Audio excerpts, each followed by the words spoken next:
Depois de quase 5 anos, o Vasco venceu o Flamengo, uma vitória justíssima. Um Flamengo soberbo, preguiçoso, até arrogante, como se pudesse vencer o jogo a qualquer momento, e que foi castigado pelo esforçado, lutador, compenetrado, concentrado time comandado por Marcelo Cabo. O Vasco está na Série B, talvez nem em frente mais o Flamengo nesse ano 2021, mas sapecou uma vitória que deixa a sua torcida de alma lavada.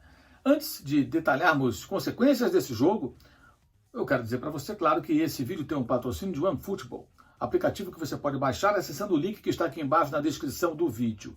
No OneFootball você pode acessar informações, notícias, ver algumas delas passando aqui do meu lado, a repercussão da vitória de 3-1 do Vasco sobre o Flamengo. Você tem estatísticas, tempo real dos jogos, números de todos os campeonatos mais importantes do mundo, e também acompanha jogos ao vivo com imagem e de graça. É só fazer um download que você pode assistir, por exemplo, desse fim de semana, as partidas do Campeonato Alemão, a Bundesliga, narração de Dudu Monsanto, comentários de Gerd Wenzel, e comigo também no Campeonato Francês, a Ligue 1, com Neymar, Mbappé e companhia limitada, com Paquetá, do Lyon, Bruno Guimarães e todos esses jogadores que você tão bem conhece, brasileiros e astros internacionais. Os jogos do francês eu comento com narração do Luiz Alando, do Rob Porto, do Rodrigo Matar, do Marco de Varga, enfim, a galera toda que transmite os jogos no OneFootball. Então faça o download ao final desse vídeo, certo? Bem, a vitória do Vasco foi categórica. Ah, mas o Marcelo Cabo deu um nó. Não acho que deu um nó. Marcelo Cabo montou o time como? Como era possível? Fechadinho, organizado, fez um gol de cabeça no começo da partida, se preparou para isso, para aproveitar uma deficiência clara que o Flamengo tem nas bolas aéreas, toma gol de cabeça e tudo mais, perde muita bola pelo alto. O Palmeiras no domingo teve algumas oportunidades pelo alto, não conseguiu converter, mas teve, ganhou algumas jogadas de cabeça. O Vasco com o Léo Matos fez 1-0 logo no comecinho do jogo, 1 minuto e pouco. E com essa vantagem o Vasco pôde se fechar. Mas o Flamengo pressionava e o Vasco rifava muita bola. O Vasco não conseguia segurar a bola na frente. Então despachava a bola para longe, o Flamengo iniciava um novo ataque. Mas o Flamengo pedante, arrogante, preguiçoso, até escrevi no meu blog no All Sport, o link está aqui embaixo também na descrição do vídeo, abri o texto como destacando o seguinte: naquela parada técnica para beber água no intervalo do primeiro tempo, metade, aliás, do primeiro tempo, 20 minutos, 20 e poucos minutos, o Gabigol, o microfone ambiente captou uma frase do Gabigol para seus colegas. Ainda faltam 20 minutos, assim como se tivesse muito tempo, naturalmente vai acontecer. Parecia esse o espírito do Flamengo, espírito totalmente equivocado.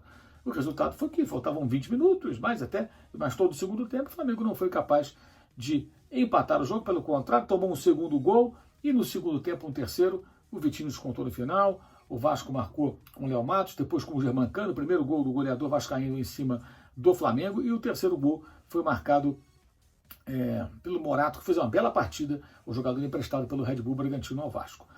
O Vasco, com isso, o que acontece com o Vasco? O Vasco ganha uma moral, ganha uma tranquilidade, é uma vitória importante.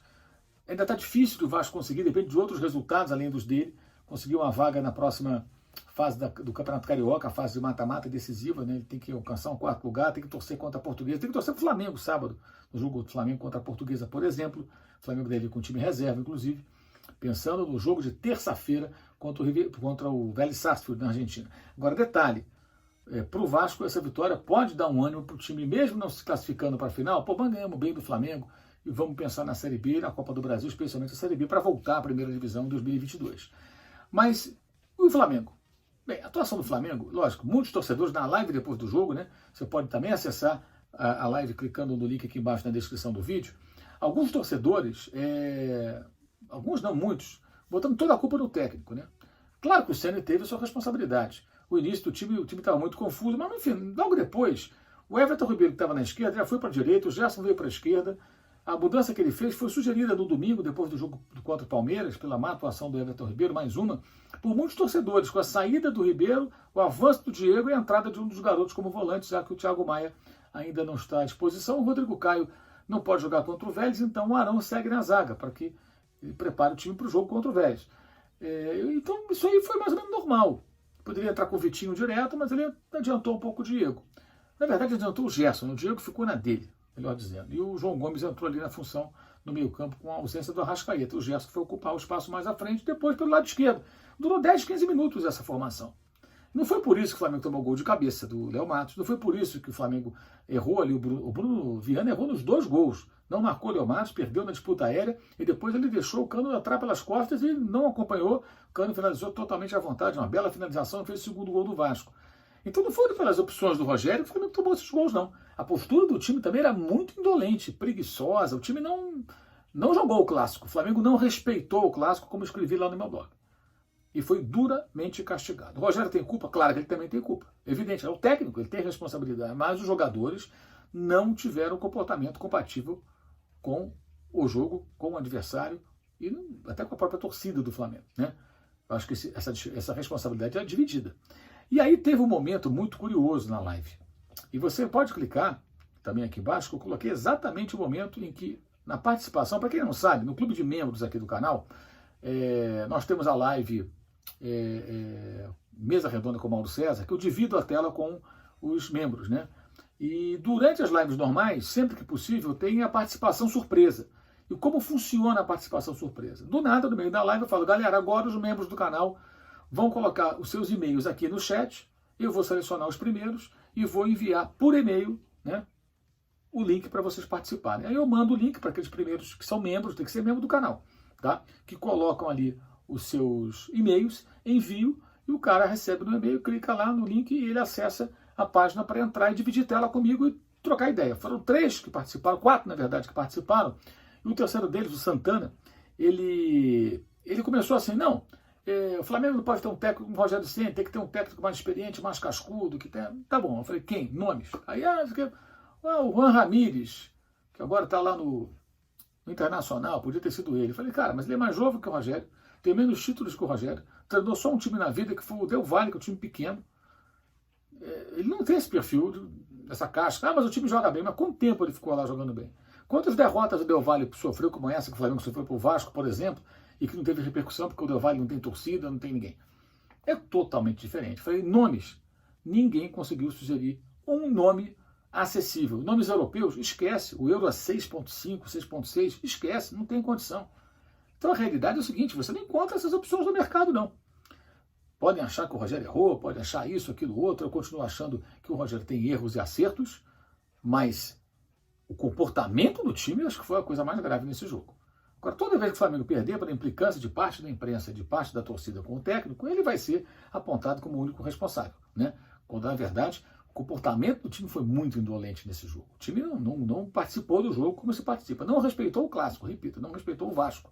E o Vasco esculachou o Flamengo e fez muito bem, né? Uma vitória importante, como eu já falei. Então, o que acontece? A gente está vendo aí uma situação que não tem muita opção. E serviu de alerta, porque tem o Vélez terça-feira. Isso pode ser o lado bom dessa derrota do Flamengo, porque baixa a bola, né? Joga com seriedade, joga o jogo jogado, senão pode se complicar. E para o Vasco, como eu disse, para o Vasco foi uma maneira de tirar algo do Campeonato Carioca. Se o Vasco vencesse os últimos jogos do campeonato e não se classificar, o torcedor vai pensar, bem, pelo menos ganhamos do Flamengo. Se a gente ganhou do Flamengo, a gente pode ganhar jogos na segunda divisão, fazer uma boa campanha digna e subir de novo sem desespero. E é isso que o Vascaíno espera para essa temporada 2022. Os times só vão se enfrentar novamente, Vasco e Flamengo. E são 2 possibilidades. O Vasco se classificar, é difícil, depende de outros resultados, ou na Copa do Brasil, caso cruzem os caminhos. Se não, Vasco e Flamengo só em 2022, e é possível que o Vasco tenha vencido o único duelo entre os dois em todo esse ano de 2021. E você? Sugira aqui nos comentários nomes para treinar o Flamengo. Europeus? Esquece. Ah, mas Abel Ferreira é europeu, mas um técnico que treinou times pequenos da Europa. Braga, pequeno, médio, né? Paok. Esse aceitou treinar um grande clube sul-americano que é o Palmeiras. Agora, técnicos com experiência internacional, como vários nomes que apareceram na live, você pode ver, como eu falei, o link está aqui embaixo, desse trecho, para esse trecho da live, esses técnicos não são tão acessíveis assim não. Muito caros, como o Jorge Jesus era bem caro, e hoje talvez o Flamengo nem pudesse pagar ao Jorge Jesus aquilo que ele ganhava quando chegou aqui em 2019, por conta da pandemia e tudo que aconteceu, e o euro disparando, né? Valendo muito mais. Na época o euro chegava em 4, né? Às vezes nem 13 ou alguma coisa, 4. Hoje o euro chega a 6,50, já chegou a bater 7. Então ficou muito complicado. Pensar em técnicos europeus hoje é bem difícil. Então o torcedor, quando fora Ceni, isso, aquilo, outro, aponte no mercado os nomes. Quais seriam os nomes? É um desafio interessante. Foi muito legal o papo sobre isso na live. Acesse esse trecho, caso você não tenha visto, e sugira nomes aqui nos comentários. É bem legal fazer essa participação, até para a gente refletir com um pouco mais de profundidade sobre isso, ok? Valeu e saudações.